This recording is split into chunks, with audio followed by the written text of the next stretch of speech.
Alrighty, guys, let's talk about the results of the Golden Globes 2025. So I'm going to be honest. I usually don't pay attention to the results of the Golden Globes too much. I'm more of an Oscars guy myself, but I think that now, especially with the channel and especially with doing the weekly podcasts, I think it's very interesting to at least pay attention to the results and see, what we might be able to glean from the results of the Golden Globes. And I'm looking at this in a way of saying, does this tell us anything about who might win the Oscars?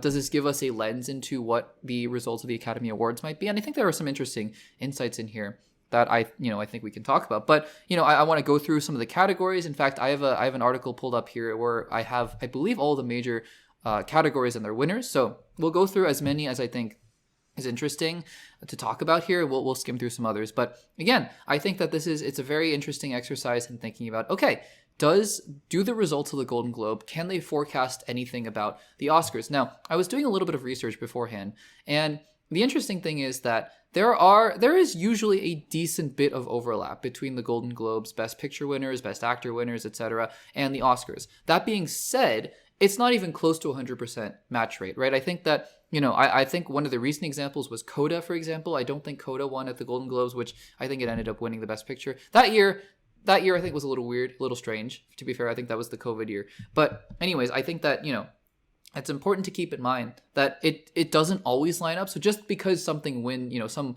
actress or actor won a category doesn't necessarily mean that they're a lock to win at the Oscars, if that makes sense. So we're going to go through this. And also in fairness, because I want to do a couple at least, Oscar preview segments and even maybe a couple Oscar preview episodes, right? Where I make my own predictions and put them out there for you guys to react to and hopefully get some of them right. But I think that, I still need to work my way through a lot of the Oscar nominated films, or at least the predicted Oscar nominated films, because I think that the results of the nominations are coming out next week. So we'll talk about them hopefully in next week's episode, I think, is when they will come out. But that being said, I still admittedly have to work my way through a lot of them. Let me just tell you right now, actually, as of the recording of this segment, which films I have seen, and then which films I am still, trying to see before the Oscar nominations come out. So just so that I can give you a more robust idea of, more robust predictions, more robust analysis. This is the first year where I'm really attempting before the Oscars come out to watch all of these films.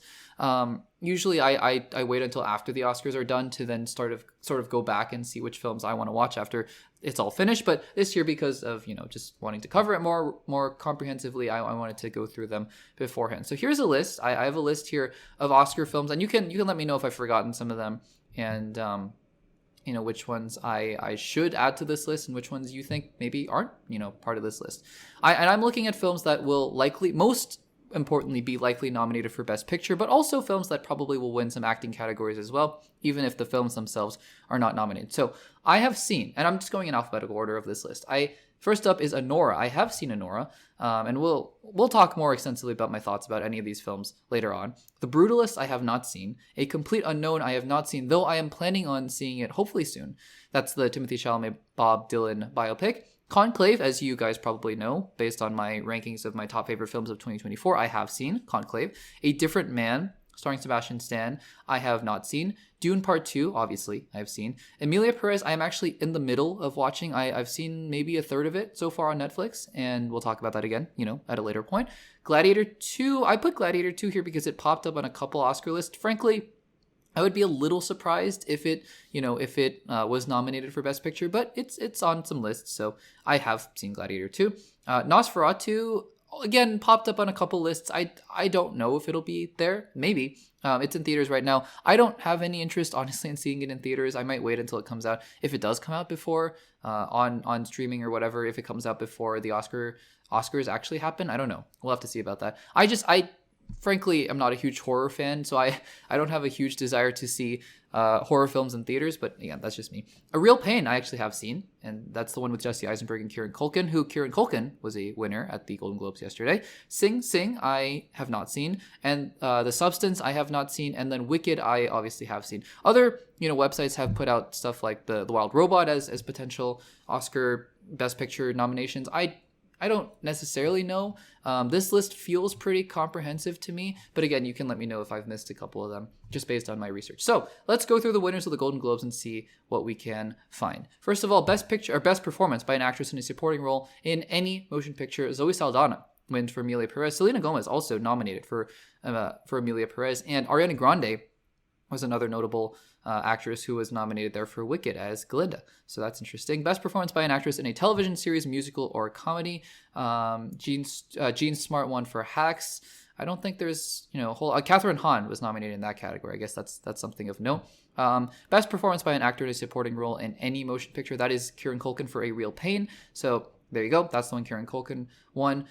Interestingly, and I guess we'll bring this up now. Anora, right? Anora was a film that was sort of crowned by many as the Oscar favorite heading into this season. And so I was expecting going into yesterday, oh yeah, Anora is probably going to win a bunch of awards. Anora didn't win anything, I don't think. It didn't win any of the major ones at the very least. And so Yura Borisov was nominated for Anora and he didn't win. And Kieran Culkin was the one who got that one. So interesting there. And I think that's going to be a common theme that we see here is that, well, I thought Anora was going to do really well at the Golden Globes and then lead into an Oscar push. I'm not so sure about Anora now in the Oscar race, but we'll have to see about that. Best performance by an actor in a television series drama, that's Hiroyuki Sanada for Shogun. Shogun just won huge. Shogun won big time. Best performance by an actress in a supporting role in a television series, that is Jessica Gunning as in Baby Reindeer. Moving on quickly. The television ones I'm not as familiar with because I haven't seen a lot of these shows.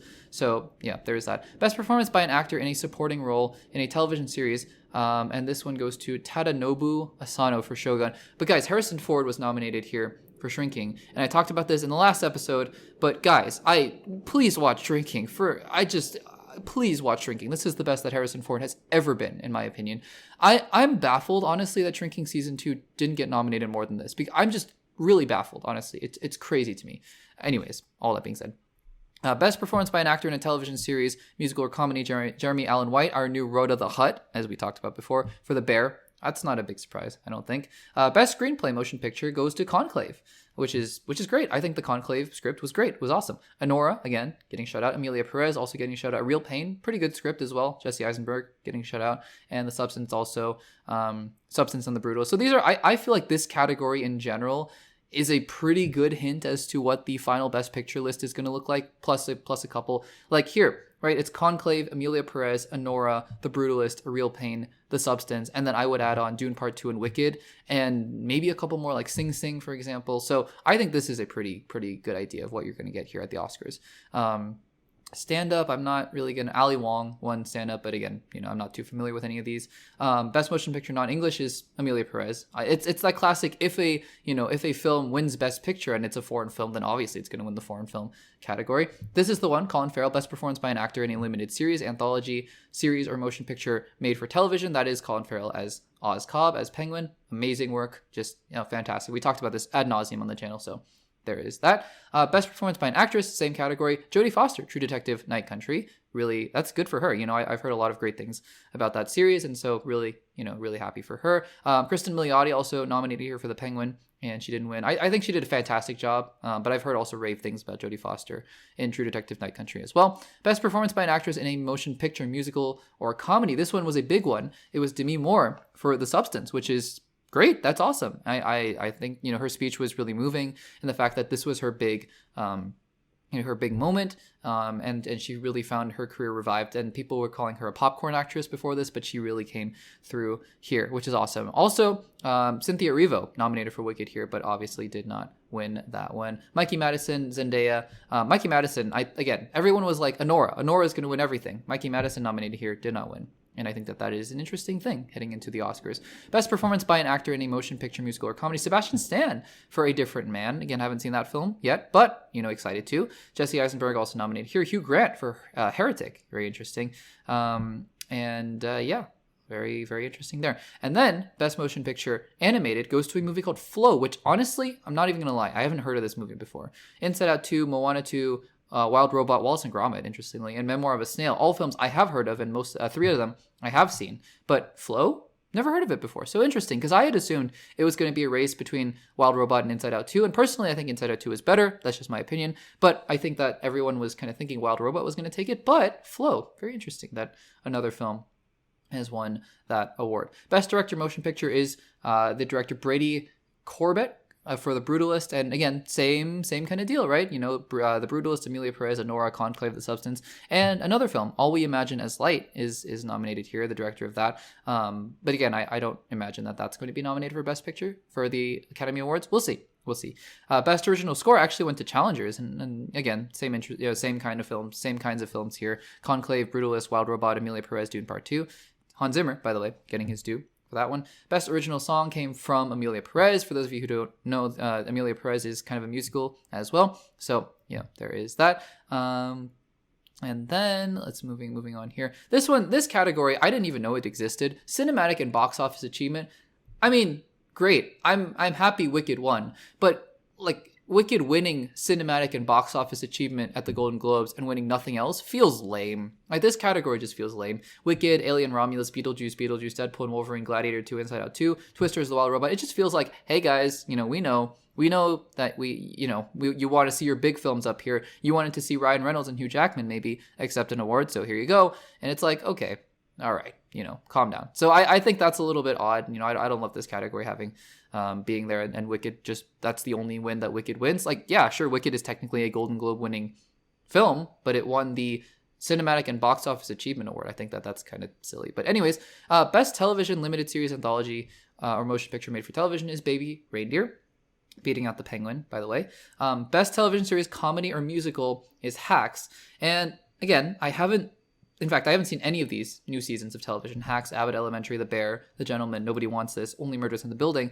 But guys, shrinking. We're shrinking. Anyways, that's just my own personal vendetta, because I'm sure if I see all of these seasons of television, I'm going to be like, oh, they're all amazing and they all deserve it. But Shrinking is literally one of the best shows I've ever seen. So kind of baffled about that, but whatever. Best Performance by an Actress in a Television Series. It goes to Shogun. No surprise there. The actress's name is Anna Sawai. So she wins for Shogun. And then we move on to Best Television Series Drama. Shogun wins. No big surprise there. Squid Game also nominated, actually, which is kind of interesting because it just released a couple weeks ago. So I don't know what the deadlines are, but it has to be season 2. It can't be season 1. So very interesting there. Best Performance by an Actress in a Motion Picture Drama. That is for... What am I going to mispronounce this? Fernanda Torres for I'm Still Here. Again, not a lot of familiarity here with people in this category. Best Performance by an Actor in a Motion Picture Drama. Adrian Brody, The Brutalist, another a big win for The Brutalist, which I think it's an interesting sign heading into the Oscar season. Best Motion Picture Drama. Speaking of The Brutalist beats out A Complete Unknown, Conclave, Dune Part 2, Nickel Boys, and September 5. September 5 is another film that I think we might be looking out for in terms of filling out those 10 spots for the Oscars, but we'll see about that. But The Brutalist winning Best Motion Picture Drama is very interesting here. And in the category that Anora is in, Best Motion Picture Musical or Comedy is Emilia Perez instead of Anora. So I think that's it. That is it. And it beats out Wicked as well, which I don't think Wicked has a shot to win Best Picture, even if it's nominated, which I think it will be nominated. But again, I think here are a couple takeaways here. And I know I went through that really fast, but I think that here are a couple takeaways that I have from all of that. Number one, like I've been saying throughout this segment, Anora was crowned the presumptive Oscar frontrunner, and it won nothing. And again, I'm not saying that's a good or a bad thing. I will talk more extensively about my thoughts about Anora and all the other films, Emilia Perez, Real Pain, hopefully watch The Substance, The Brutal, like all these films. I'll talk more extensively about my thoughts on them as we do an Oscar preview in probably a month or so. But, in general, it was interesting to hear all the narratives going into it, and then suddenly the narrative shifts. Now, again, like I said before, they don't always line up 1-to-1, right? Just because Anora doesn't win here doesn't mean that Anora is not going to win at the Oscars. But I think it's more about trends, honestly. And, by winning nothing, because again, if Anora won everything except for maybe Best Actress or something like that, you could make an argument like, oh, but the momentum is on its side. But I think by winning nothing, it kind of is interesting because it flips my perceptions now about who might be the favorites. And I think there are two clear, quote unquote, winners. I mean, other than objectively winning Golden Globes, but, winners in terms of momentum heading into the Oscar season. And those two films are The Brutalist and Emilia Perez. Now, I haven't seen The Brutalist all the way. I have seen some of Emilia Perez. But, in terms of why those two films have the appeal that they do compared to other films like Anora or A Real Pain or The Substance or whatnot, I don't know. Remains to be seen. But I think that we can probably take that as a lesson to say, I think those two films suddenly gained a lot of momentum heading into the next couple months. Now, I believe that there are still some awards to be handed out, including SAG and WGA and things like that. And so we'll see. We'll see where the momentum continues to go. But this is definitely the big first step into the Oscar season push. But guys, those were the Golden Globe winners. Let me know in the comments what surprised you, what didn't surprise you, and at this point in time, who is your pick to win Best Picture at the Academy Awards? I'd love to hear your guys' thoughts. Let me know in the comments down below.